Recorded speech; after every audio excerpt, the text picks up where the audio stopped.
I want to get your initial thoughts because, and it's funny, I asked Keenan, I'm like, Keenan, you've been with Mike McCoy, Brandon Staley, Anthony Lynn, Yeah. what's his name? Eberflus. And Oh now yeah. you're with Jim Yeah. Harbaugh. What's that like? He's like, it's different. He's like, I don't know how to, he's like, I'm not gonna say it, but let me just tell you it's completely different.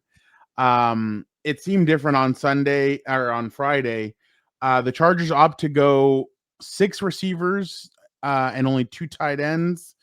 Keenan Allen, Ladd McConkey, and Quentin Johnston combined for 221 receiving yards, 3 touchdowns. Gilbert, in general, what were your thoughts of the game? Yeah, you know what? I could just jump into my takeaway. Victor, you could throw in my week one takeaway, and it's involving the Justin Herbert debate or narrative, and the whole debating about Justin Herbert and where he ranks as a quarterback. It can be so dumb. And I'll say this: Herbert, struggling in the playoffs and criticizing that is fair. Saying Herbert is terrible in the clutch, Herbert hasn't done crap in clutch moments. Herbert is, not good when the lights are brightest. That's asinine. That's laughable. You're searching for clicks there. It takes away everything Herbert did his rookie year, 2020, record-setting rookie year with a so-so roster. It takes away 2021, where he had 5,000 passing yards and carried the team in Week 18, fourth down after fourth down after fourth down. It takes away what he did in 2022 when he had another 4,700 yards passing. I get it. The clutch moments haven't been there the last couple years. The first 3 years to me is like he was carrying the roster so much. You can't forget about that. Those are clutch moments. Those are what franchise quarterbacks do. You lean on that. That's why Herbert was anointed pretty early, as people forget. In the last 2 years, you know, Brandon Staley was asking too much. I get that. That was a problem. And then last year, Jim Harbaugh was, I think, maybe coddling Herbert a little too much. There was a lot of let's run the football, let's protect you, and it took away from the greatness of Justin Herbert. But even last year, he was doing that. Bengals game quickly comes to mind to me. So to me, it's like, The why Broncos game. the Broncos game? Why are we talking about Herbert's like a scrub, like a bone, like a Yeah. that's a terrible transition. You saw the But like a comment. Bo Nick or Drake Yeah. May, a guy who hasn't proven himself. This guy has proven himself many times. And to continue my point about how dumb this debate has gotten, Lamar Jackson and Josh Allen struggle in the playoffs all the time. Why doesn't Herbert kind of get the same treatment where like he's still a very good quarterback? He's a legitimate franchise quarterback. But yeah, he has struggled in the playoffs. I get he has 0 playoff victories, but Herbert, Jackson, and Allen are not pretty far off when it comes to the conversation. Joe Burrow is different because he went to the Super Bowl, and you get a big time pass for doing that, but it's not that far off. And who's that one quarterback from around who could you could make a case as to say there's a big four right now, right? There's no debate. It's Joe Burrow, Josh Allen, Mahomes, and Lamar Jackson. But who's that guy who's right there who could maybe make that class with the skill set, with the past performances, everything he's been given in his career? Is Justin Herbert. And for him, here's the point. For him to do that in Brazil on Friday night on YouTube on the biggest stage and beat the defending AFC champions, beat a rival, and finally remind people like, can we stop with the Herbert debate? He's a good quarterback. I get it. He has struggled in the playoffs, and I'm always gonna, give Dan crap about that. Like, hey, he hasn't produced in the playoffs, but enough with the crap that he's not a good quarterback. Enough with the crap that he's not clutch. He showed out, and maybe people now like Ryan Clark can stop going for the hot take and the clickbait. I don't know what it is, Fernando. For some reason, when people rank Herbert or debate about him, it just generates a lot of content. It's because they know that Charger fans are going to come after them. And that's how you know that there are, because the narrative like, oh, there are no Charger fans. Well, they're the ones that come after people. I mean, you saw when Acho kept on going at Herbert, fans would like jump down his throat or whatever and get after him. So I completely echo everything you've said. Yeah, he needs to start winning playoff games. I completely get it. But again, this year's kind of the year where he's going to have to do it because like the Peyton Manning train kind of leaves that, like the excuses. Well, Peyton Manning didn't win it until his 6th year. He's in his 6th year. I thought the reason why last year Harbaugh coddled him in a sense and had the training wheels on him is because he was taking a beating consistently, and then 2, they didn't have the weapons that they have now. True. Now you see all 3 of these guys, and even He Quentin had a looks couple a little bit injuries more. too in the Yeah, early part of the season. exactly. Yeah, Quentin was, and fans won't realize this or won't say it, but Quentin was the thing that was keeping the Chargers in games last year. He was the receiver that was making plays, scoring touchdowns, doing all that, and then Take a Lad came victory lap, on. Fernando. You were still high on Quentin Johnston. I wrote him off, so take the lap. Go I ahead. know. Well, and I just see the talent. I know that he works hard at it, and there are moments where he flashes. Did he drop a touchdown pass? Potentially, yes. But then it went to Keenan Allen, so all is right in the world. But I know Quentin works hard. It's not like he's just sitting there in his locker, chilling on his phone, collecting a paycheck. Like the dude is working hard at it. But that's why I said, like, you got everybody thought that you get Ladd, you get Keenan, you get Trey, and you get KLS, you're going to get rid of Quentin. That's not going to happen. Quentin's going to be a big part of this team. And I think people need to start realizing that is that Quentin is a focal point of the receiving group, and they're very excited. Again, last year, it took Ladd 8 weeks to really get in there and be consistent. That's what they're doing with Trey Harris and KLS. They're going to let them slowly build up into what they're doing, and now they have 3 receivers that obviously can help out. Keenan obviously had a big drop at the beginning, but then he kind of slowly got into it. You could tell him and Herbert just had the magic there that they still have. Ladd and Herbert, everybody got fed. There was nobody that should have been complaining.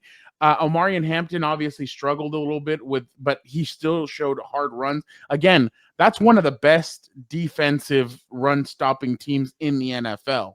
They held what was it, Saquon to like 35 rushing yards in the Super Bowl. So the Chargers essentially on offense took the blueprint from the Eagles Super Bowl and did the exact same thing. They were running the football, but it was the quarterback that needed to decide the game, and Justin Herbert decided the game. Now, I do think that there's a lot of things that they need to fix, obviously, but it's a very good victory to start. And it's funny because before the game, everybody's like, no, Kansas City's going to go down there, make a statement, and they're going to be like, yeah, look, we're not messing around. We're back, this, that. But then the Chargers won, and now everybody's like, well, it was in Brazil. Well, I mean, Xavier Worthy got knocked out in the first part of the game. It was friendly fire. It's not like he got knocked out by one of the Charger players. By the way, if you go back and look, that was supposed to be a pick play. Kelsey was supposed to run into Cam Hart and leave Xavier Worthy open. So again, the Chiefs are going to get tired. It's been, you add another season on top of what they've already, you know how Keenan Allen takes seasons away and he's like, well, I had the torn ACL and then I had the season where I missed 8 games. So he takes a season and a half away. That's exactly what the Chiefs do. You add a season on top of that because of how tired they're going to be. And last point, and then we can move on if you want. Yeah. Joe Alt's not going back to right tackle. I was gonna make that point too. Yeah. Holy shit. Yeah. Like he is not going. And again, I wrote that story and I talked to Joe Rudolph, the offensive line coach from Notre Dame, and all this, and off the record, because he's like, he's not going back. Like you're gonna see him at left tackle and be like, yeah, no, like if you look at it this year, it might be his best chance for all pro. Tristan Wirfs, I think, is injured. I think Trent Williams getting up there in age. You can put in that aside for him, though. He could be better than those guys when healthy. Yeah, no. And did you like there was 3 or 4 plays where he just grabbed Chris Jones and just stonewalled him, and you're like, dude, they that's nuts. Like just stonewalled him. And obviously this weekend they're gonna have a tougher test, or next Monday they're gonna have a tougher test because Max Crosby is elite at what he does, but I definitely think Joe Alt isn't going back anywhere. He are going to have to find Rashawn, maybe kick him inside the guard or put him to right tackle or whatever. But I just really think that he is that he just showed how big he is. And oh yeah, thank you to Tay. I thought Conklin. We had talked about Conklin in the past. Conklin looked really good for the Chargers. I mean, he had that fumble, and by the way, Ladd. Good FBI, smacking the ball out of bounds. You get the 10 yards back, yeah, but you had no trouble with anybody trying to grab it. But man, Joe Alt really surprised me the way he played at left tackle. Gilbert, I just don't see how you can move him back, especially if he has a very good year this year. Yeah, that was one of those things where I thought that could definitely be a blessing in disguise. Where always going to play at left tackle, his natural position, and I always kind of had like reservations about the move. Like I get Slater's a good left tackle, but all you heard in Yeah, the draft were like Joe Alt's like a could be a generational left tackle, and I'm like, okay, like I guess try my right tackle. You want to have both sides solidified, but why not let them compete for it? And the guy who loses goes to the right tackle yeah, or the right side.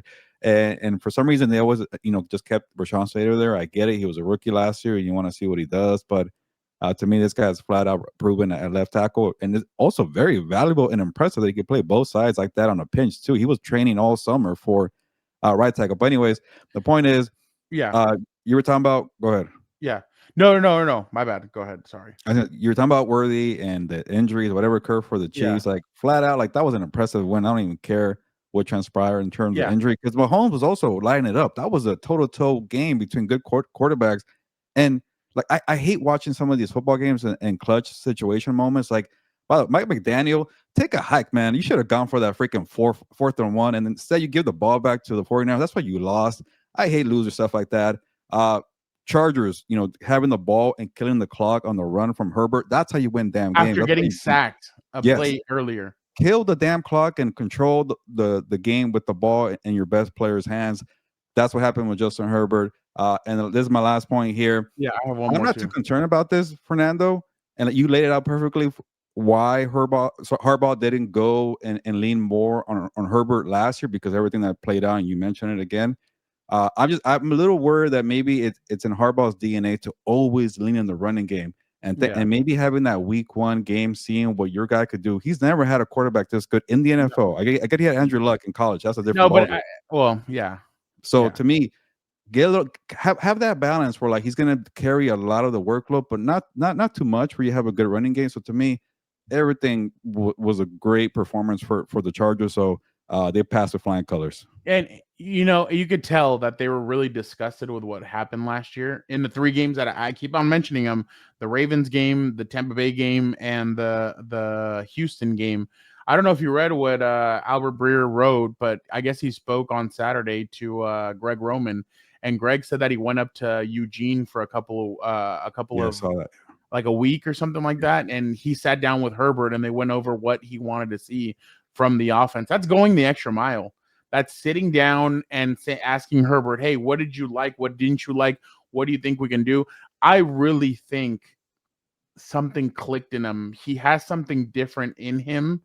And no, it's not the stupid Madison beer, or not stupid. Sorry, I apologize. It's not the Madison beer stuff that keeps on floating all over my. By the way, he was walking out of a restaurant, and who's right behind him? His protector, his new left tackle, Joe Alt, walking out there with him. But there's something different in Herbert this year, and you can tell he's probably getting to that point where you remember how Gohan, everybody attacked his family and he snapped and he turned into a Super Saiyan 2. It looks like he's kind of at that level where it's like something's about to snap in him, and I think Greg sees what this offense could truly be. Again, Greg's never had a quarterback like this, and it seems like they want him to run a little bit. That's another thing, Gilbert, we didn't mention. He ran the football. Like, he was taking off running with it, trying to create plays. That's what led to Cincinnati and Denver. Those two games specifically, he ran with the football when there was nothing out there. And that's when he became oh shoot, my bad.